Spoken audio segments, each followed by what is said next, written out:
Hello guys, magluluto tayo ng vegetarian foods. Ito ay ang ating capsicum bowl with rice, black beans, corn, and cheese. So samahan nyo ulit ako guys.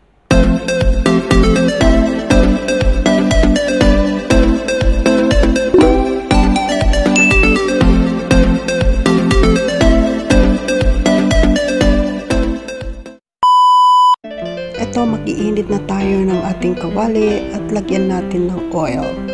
Ito, at ang ating minced onion, isang buo. Ayan ang mga kakailanganin natin na ingredients, ang ating tomato paste, corn, yung sweet corn natin at ang ating black beans. Ayan guys. So, ang ating rice ay niluto ko muna sa rice cooker, pero ang ating rice ay basmati rice. It's Indian rice. So, niluto ko muna ang ating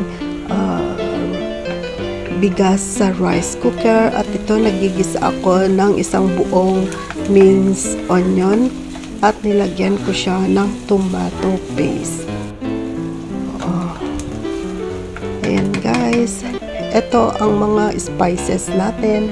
Lagyan din natin ng 2 tablespoons of cumin at 2 tablespoons of smoked paprika. Ito guys. So bago lang tayo magluluto ulit nito at titingnan natin kung masarap. Ayan guys, sinunod ko na ang ating nilutong rice. Ang basmati rice guys ay mahahaba, it's a long grain. Nilagyan ko din ng asin at konting paminta. Ito. Ayan na guys, ang ating rice. Napakadali kasi luto na tong basmati rice natin.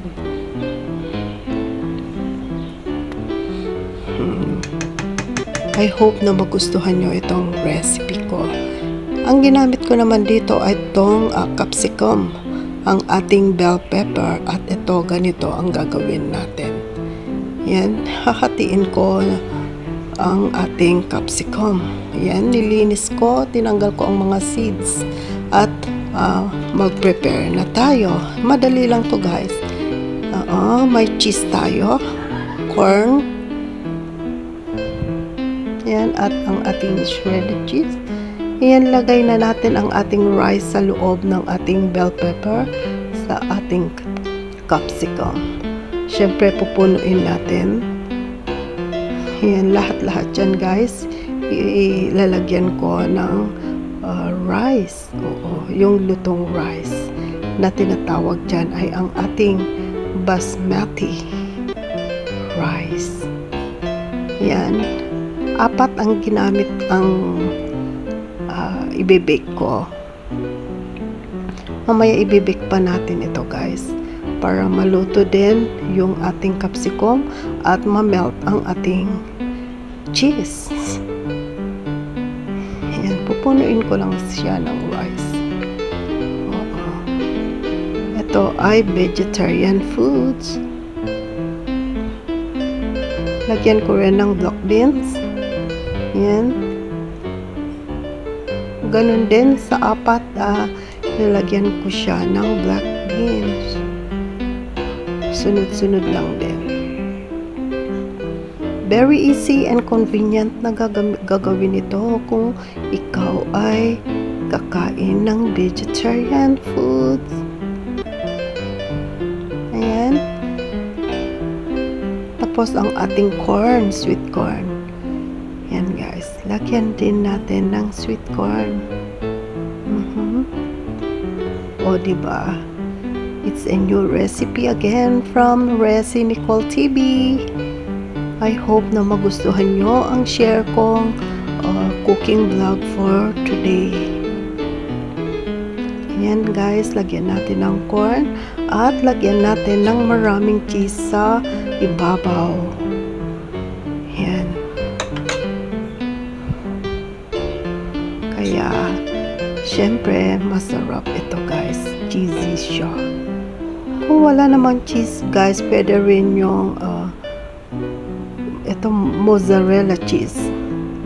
Yan. I-prepare na natin ang ating oven. I-init natin. Warm up. Yan. At mag-stock ulit. Gagawa ulit. Yan guys. Napakadali eh. Ganyan din. Oo. Kasi yung capsicum natin ay hati-hati. So, syempre, sa kalahati naman, ito din. Ilagay na natin sa ating oven para ma-melt at maluto ang ating capsicum. At ayan na guys ang itsura at natapos na kasi like 10 minutes or 15 minutes okay na ang ating capsicum bowl with rice, corn, black beans, and cheese. At kung meron din kayong coriander guys, ay pwede rin pang-garnish, pero dahil wala akong coriander for today, ay hindi ko nalagyan. So ilagay ko ulit ang tirang shredded cheese guys. Para mamaya pag-iinit ko, mag-melt uli ang ating cheese. Optional lang din naman guys kung gusto nyo. Pero dahil sa dami, ayan, nilagyan ko pa ulit. Ganyan ang itsura ng ating capsicum bowl with rice, cheese, black beans, and corn. Ayan guys. Yung alaga ko, makakain niya yung 3 or 4 dito. Kasi konti lang din naman kasi ang laman. Oo. At ito ay ginaya namin sa isang book ng Mexican book. At gusto kasi nila lagi mag-explore ng mga iba't ibang pagkain. Ito guys. And yan yung pangalawang batch. Oo. Napakadaling gawin ito guys. Pag gusto nyo ring subukan at gusto nyo ring makakain ng ibang putahe. Ayan. Ganun din, nalinagyan ko ulit ng maraming cheese para cheesy siya. Diba?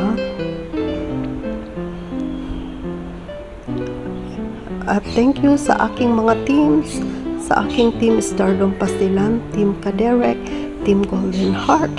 Thank you sa inyong walang sawang suporta at sa aking mga members at subscribers. Thank you so much. Ito ang aking mga luto. Yan, pinapakita ko rin kasi I'm always cooking at home para sa aking mga amo. Yan, ito din ang aking carbonara with penne pasta. Iba't ibang pasta ang aking niluluto. Ito rin ang ating truffle pasta. Oo, with broccoli and cheese. Ayan, iba't ibang pasta guys dahil pagtanghali hindi bihira kaming kumakain ng kanin. Ayan, diba? Kaya I'm so happy and glad na i-share sa inyo guys ang aking mga cooking vlogs. Oo. I hope na hindi kayo magsasawa na sumusuporta at nanonood sa aking mga sinishare na videos. Ito guys.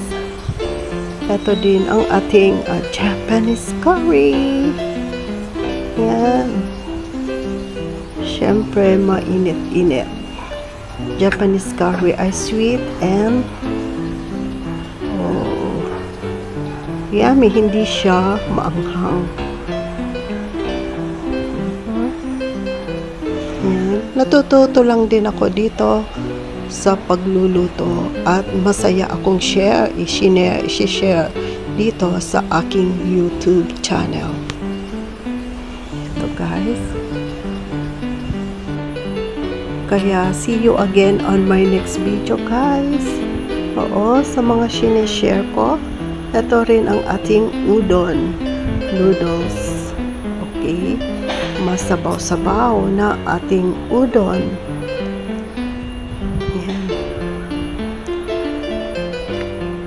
I'm so glad na na-share ko din ang aking mga cooking dito sa aking channel.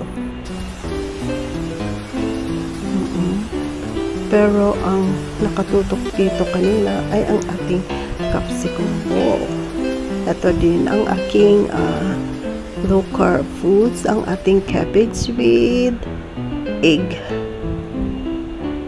Minsan ginagawa ko lang yan na pinaka-rice. Yan guys, ito din ang ating creamy pasta. Yan. Diba? Iba't ibang luto, iba't ibang klase ng pasta ang aking niluluto.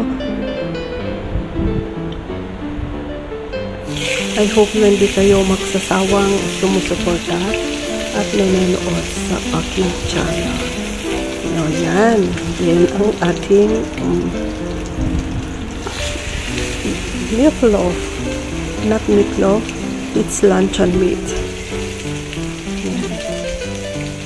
Pag nagluluto ako ng luncheon meat, nagluluto din ako ng bihon para dito at may egg siya. Or minsan ang ating luncheon meat, ini-slice ko siya ng maliliit at nilalagay ko sa ating